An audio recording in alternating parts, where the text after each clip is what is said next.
बिस्मिल्लाहिर्रहमानिर्रहीम। अस्सलाम वालेकुम स्टूडेंट्स। आज हम पढ़ेंगे ग्रोथ को रिलेशंस इन प्लांट। पहले इस बात को अच्छी तरह से समझ लो।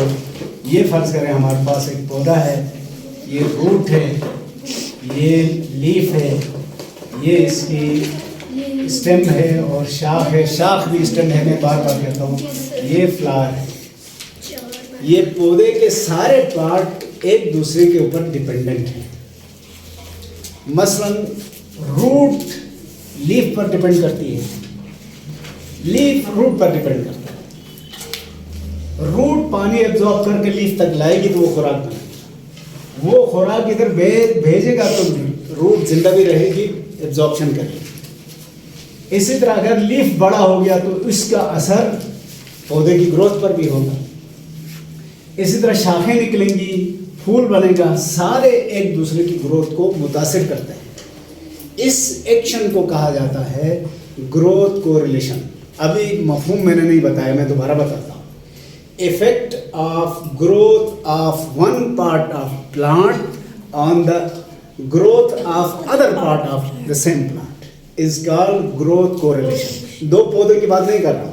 एक ही पौधे के एक हिस्से की ग्रोथ का असर उसी पौधे के दूसरे हिस्से की ग्रोथ पर जो होता है, इसको कहते हैं ग्रोथ कोरिलेशन। नहीं, दोबारा सुनो। मैं ये कह रहा हूं कि पौधे के एक हिस्से की ग्रोथ का असर पौधे के दूसरे हिस्से की ग्रोथ पर होता है। इस असर को ग्रोथ कोरिलेशन कहते हैं। मसलन लीफ जूं बड़ा होगा, उसका असर क्या पड़ेगा? स्टेम की ग्रोथ पर पड़ेगा, क्योंकि ये बड़ा होगा तो ज्यादा खुराक बनाएगा तो स्टेम ज्यादा बेहतर ग्रो करेगा। इसी तरह अगर ये लीफ सूख गया या लीफ ग्रो नहीं कर सका तो स्टेम भी ग्रो नहीं कर सकेगा। तो इसका मतलब इसकी ग्रोथ का असर इस स्टेम की ग्रोथ पर हुआ कि नहीं हुआ? ये ग्रोथ कोरिलेशन है। यहाँ हम एक और मिसाल पढ़ने वाले हैं। वो मिसाल है, यानी ग्रोथ कोरिलेशन की एक एग्जाम्पल है। उस एग्जाम्पल को कहते हैं डोमिनेंस रिलेशनशिप, या सॉरी एपिकल डोमिनेंस। इसको क्या कहते हैं? Apical dominance. तो इसको जरा देख ले। पहले दो दरख्तों को जहन में लाइए। एक हमारे इर्द गिर्द सफ़ेदा बहुत है, उसको जहन में रखें। एक खुबानी का दरख्त, उसको भी जहन में रखें। दोनों की शेप में फ़र्क तो नज़र आएगा आपको। सफ़ेदा कैसा है? बहुत लंबा है, सीधा है, शाखें छोटी छोटी। और खुबानी का दरख्त कैसा है? स्टेम या तना बहुत लंबा नहीं है, शाखें बड़ी बड़ी फैली हुई है ना। तो सफ़ेदे में क्या हुआ है? सफ़ेदे में जो एपिकल ग्रोथ थी, यानी प्राइमरी ग्रोथ थी, उसने लेटरल ग्रोथ को सप्रेस किया है। कल मैंने आपको 3 तरह के ग्रोथ बताया है। प्राइमरी ग्रोथ किसे कहते हैं? सीधा बढ़ने का। सेकेंडरी ग्रोथ चौड़ाई में इजाफा, मोटाई में इजाफा। लेटरल ग्रोथ शाखें और लीफ। यहाँ एपिकल डोमिनेंस में यानी सफ़ेदे वाले केस में क्या हो रहा है कि एपिकल ग्रोथ यानी primary growth has suppressed the lateral growth, not secondary growth. Secondary growth को उसने छेड़ा नहीं है, उसने लेटरल जो ग्रोथ हो रही थी उसको सप्रेस किया है, जिसकी वजह से क्या हुआ? शाखें बहुत छोटी और तना बहुत लंबा और बड़ा हो गया। हुआ कि नहीं हुआ? इसी तरह आप खुबानी को देखें तो उसमें क्या हुआ है?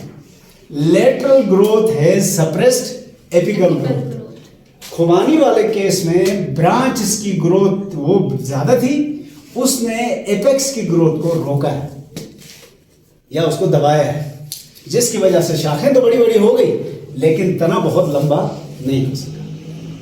समझ आ गया? इसी को डोमिनेंस कोरिलेशनशिप भी कहते हैं या ग्रोथ कोरिलेशन भी कहते हैं। ये इस तरह लंबाई में बढ़ने को एपिकल डोमिनेंस कहते हैं। अब इसकी वजह भी मालूम की है साइंसदानों ने। ये 2 प्लांट हार्मोन्स हैं, उनकी वजह से ऐसा होता है। मसलन ये एक पौधा है, तवज्जो है मेरी तरफ। हर पौधे का एपेक्स कौन से सेल्स पर मुश्तमिल होता है? मेरिस्टेमिक्स। और वो कौन से हैं? Apical meristem. यहाँ से ये एपिकल मेरिस्टेम के सेल्स एक केमिकल सिक्रेट करते हैं, उसको कहते हैं ऑक्सीन। ये ऑक्सीन प्लांट हार्मोन है। सिक्रेट यहाँ से होता है लेकिन डिफ्यूज होकर ये नीचे रूट तक चला जाता है, यानी पूरे पौधे के पूरे वजूद में ये मौजूद है ऑक्सीन। दूसरी तरफ प्लांट में स्टेम भी होता है, स्टेम तो होता है, स्टेम में नोड्स भी तो होते हैं ना। नोड के जो सेल्स हैं ये भी मेरिस्टेमेटिक सेल्स हैं। ये एक और हार्मोन सिक्रीट करते हैं जिसको कहते हैं साइटोकाइनिन्स। क्या कहते हैं इनको? साइटोकाइनिन्स। अब होता क्या है, एपिकल डोमिनेंस किसकी वजह से होता है? मैं बाद में आपको प्लांट हार्मोन की एक झलक दिखाऊंगा। फिलहाल इस केस में ये हुआ है, समझो। अगर किसी पौधे में एपेक्स से सिक्रीट होने वाला ऑक्सीन की कंसंट्रेशन ज्यादा हो और नोड से सिक्रीट होने वाला साइटोकाइनिन की कंसंट्रेशन कम होगी, तो ऐसी सूरत में स्टेम लंबाई में बड़ा होगा और शाखों की ग्रोथ कम हो जाएगी। इसका क्या मतलब हुआ? ये लंबाई का जिम्मेदार है, ये शाखों की ग्रोथ का जिम्मेदार है। तो उसकी तादाद मिकदार ज्यादा हो गई तो उसने ग्रोथ को आगे बढ़ने दिया, और इसकी मिकदार कम होने की वजह से ये ब्रांच इसकी ग्रोथ को मुकम्मल बड़ा नहीं कर सका। लिहाजा ब्रांच छोटी हो गई और स्टेम बड़ा हो गया। तो कौन सी रिलेशनशिप कायम हुई? एपिकल डोमिनेंस वाली रिलेशनशिप कायम। दूसरी तरफ जिसमें लेटरल डोमिनेंस थी, उधर क्या हुआ? वहां ऑक्सीजन कम सिक्रीट हो रहा है, साइटोकाइनिन ज्यादा सिक्रीट हो रहा है, तो इधर से मोटी मोटी शाखें निकल रही हैं, आगे बढ़ नहीं पा रहा है। तो अब इसका मतलब ये समझ में आ गया हमें कि ग्रोथ को रिलेशन को रेगुलेट कौन करता है? प्लांट हार्मोन्स करते हैं। और एपिकल डोमिनेंस का मेन जिम्मेदार कौन है? ऑक्सीजन। लेटरल डोमिनेंस का जिम्मेदार कौन है? साइटोकाइनिन्स। याद रखेंगे ना बेटा? अच्छा, बुक वाली बहुत बातें नहीं की मैंने, डायरेक्ट बताया, आप भी डायरेक्ट रहें इसी तरह। ये अमूमन जो 3 नंबर के क्वेश्चंस में आपसे पूछा जाएगा। इसके बाद ये फॉर्मेटिव है, लेकिन थोड़ा सा क्योंकि बुक में है तो बता दें आपको। प्लांट के पास नर्वस सिस्टम नहीं है, लेकिन एक कंट्रोल होना चाहिए। हर जानदार के तमाम सिस्टमों को यकजा करने के लिए एक कंट्रोल सिस्टम होना चाहिए। प्लांट के पास केमिकल कंट्रोल सिस्टम है, वो प्लांट हार्मोन कहलाते हैं। प्लांट हार्मोन्स की 5 अक़साम हैं: ऑक्सीन्स, साइटोकाइनिन्स और जिब्रेलिन्स। जिब्रेलिन्स ये नाम रखा है। अच्छा, 2 और हार्मोन हैं, इनमें से एक का नाम है एब्सिसिक एसिड,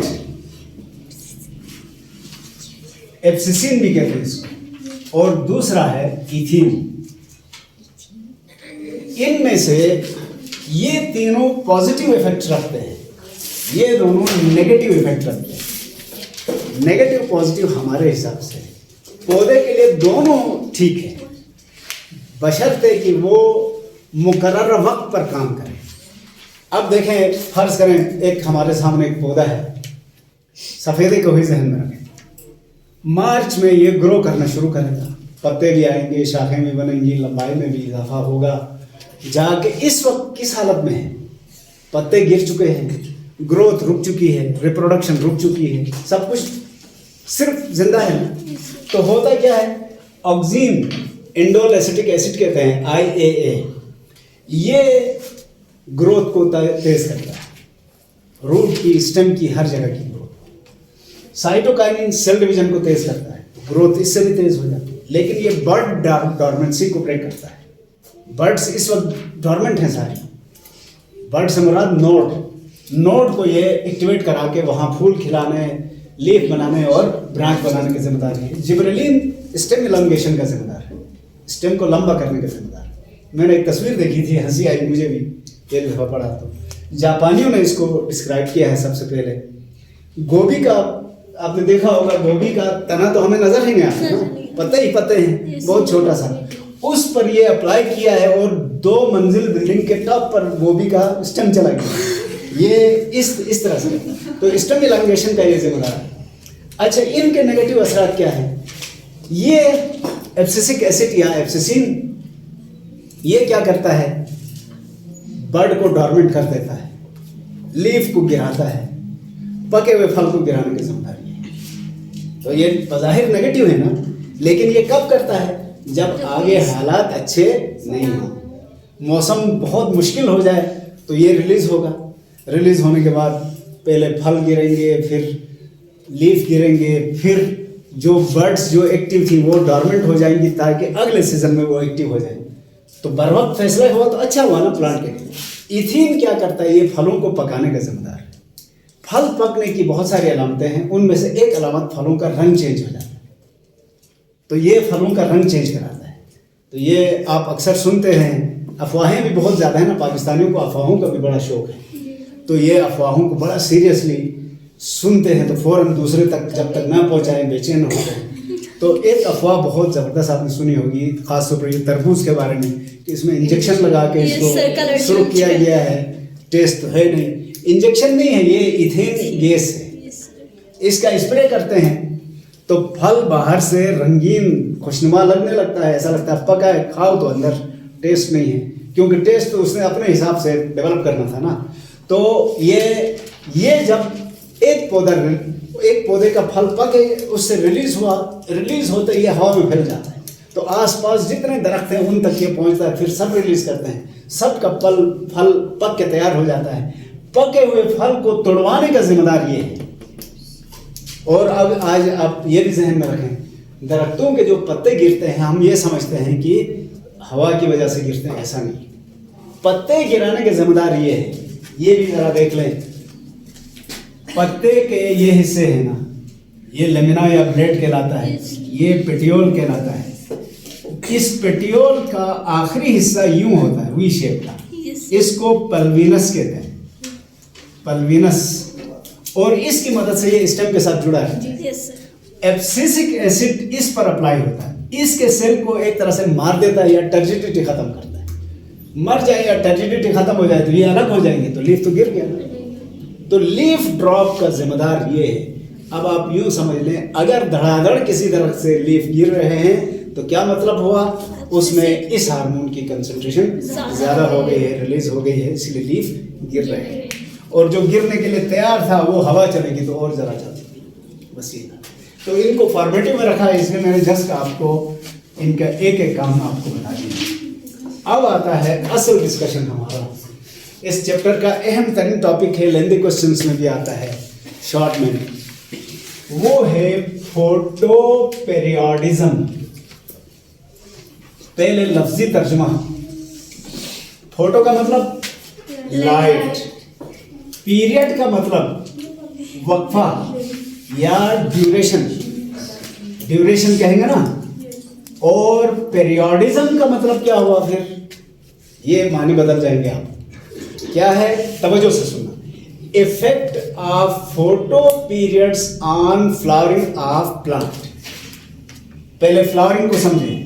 फ्लावरिंग का मतलब क्या है, फूल खिलना, और पौधे के फूल खिलने का मतलब है उसके लाइफ साइकिल का आगाज। जल्दी फूल खिलेंगे तो जल्दी सीड बनेंगे, जल्दी फ्रूट बनेगा, तो लाइफ साइकिल जल्दी चलेगी कि मुकम्मल हो जाएगी। अब इस फूल खिलने को साइंसदानों ने रिसर्च करके ये मालूम किया कि रोशनी के दौरानिये का बड़ा असर है इसके ऊपर। इस रोशनी के दौरानिये के फूल खिलने पर असर को फोटो पीरियडिज्म कहते हैं। इफेक्ट ऑफ फ्लावरिंग नहीं यार, effect of photo period on flowering of plant, that is called photo periodism. ठीक हो गया, ये तो इसकी डेफिनेशन है। अब इसकी क्लासिफिकेशन में साइंसदानों ने फोटो पीरियड के फ्लावरिंग के ऊपर इफेक्ट के लिहाज से प्लांट के 3 ग्रुप बनाए। कुछ को कहा जाता है लॉन्ग डे प्लांट्स, और कुछ को कहा जाता है शॉर्ट डे प्लांट्स, और कुछ को कहा जाता है डे न्यूट्रल प्लांट्स। अब हमें बात समझ में आ जाएगी, आसान ये टर्मिनोलॉजीज हैं। लॉन्ग डे प्लांट का मतलब क्या है, जिसमें फूल लंबे दिनों में खिलते हैं। यानी इससे पहले आप इस बात से तो एग्री करेंगे, साल में 365 दिन होते हैं और सारे दिनों की लेंथ एक जैसी नहीं है, डेली बेस पर फर्क आता है। आधा मिनट शाम को, आधा मिनट सुबह, तो तकरीबन हर रोज 1 मिनट का फर्क होता है दिनों में। तो इसका मतलब 365 दिन बराबर नहीं। लेकिन हम जनरलाइज करके ये कहते हैं कि गर्मियों के दिन लंबे होते हैं, सर्दियों के दिन छोटे होते हैं। आजकल हम देख रहे हैं ना कितना शॉर्ट दिन हो गया है। 5 बजे अजान होती है, जबकि गर्मियों में 7:45 बजे अजान होती है। 3-4 घंटे शाम को, 3-4 घंटे सुबह फर्क पड़ा है। तो आज का दिन बहुत छोटा हो गया है। अब लॉन्ग डे प्लांट्स किसको कहेंगे? जो लंबे दिनों में जिस पर फूल खिले। शॉर्ट डे प्लांट्स किसको कहेंगे? जिसमें छोटे दिनों में फूल खिले। डे न्यूट्रल प्लांट किसको कहेंगे? जिस पर फोटो पीरियड का कोई इफेक्ट नहीं होता, यानी ये फोटो पीरियड से मुतासिर हुए बगैर अपने हिसाब से फ्लावरिंग करते हैं। तो अब इसकी मिसालें क्या है? लॉन्ग डे प्लांट में कोई भी प्लांट का नाम ले सकते थे, लेकिन बुक में कहा गया हेनबेन। हेनबेन का नाम है अजवाइन। नाम सुना होगा अजवाइन, इसको हेनबेन कहते। इसी तरह शॉर्ट डे की मिसाल है टोबैको, तंबाकू का पौधा। ये अभी हमें नजर ही नहीं आता, लेकिन काश्त किया जाता है। इसी के साथ एक और है कोकलबर। कोकलबर, ये कोकलबर क्या है? आपने इस सीजन में देखा होगा, शीप की ऊन के साथ गोल गोल से कांटे जैसी चीजें चिपक जाती हैं। कभी देखा कि नहीं देखा? इस तरह का गोल सा मटेरियल होता है, इसमें छोटे छोटे कांटे होते हैं और शीप के ऊन के साथ ये चिपक जाते हैं, छोटे वाले, छोटे छोटे। इसको कहते हैं कोकलबर।